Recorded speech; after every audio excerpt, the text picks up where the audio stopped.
Alright guys, so here is the last example and example number 2 for the daily bias. So I'm looking at US Swiss and you can see that we have taken out this external liquidity here. So if I play this through, you can see that our draw on liquidity, where is it? Can you notice where is going to be a draw on liquidity? It's right here, this fair value gap around here. So this is going to be a draw on liquidity. Let's go to the hourly time frame. Remember, for the daily, we go from daily to hourly and then to 5 minutes. So right here, what do you see? We have a shift in the market structure happening right here. Cool. Now, where is the fair value gap? The fair value gap is right here. That should be your bread and butter entry model. So let's see if price goes up to that level. Price goes into this fair value gap.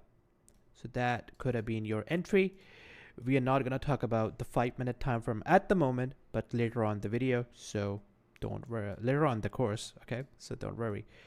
Your stop goes here and your take profit just goes here. So let's see how this plays out.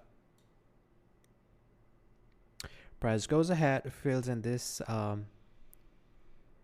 inefficiency, and right away we have our take profit level hit.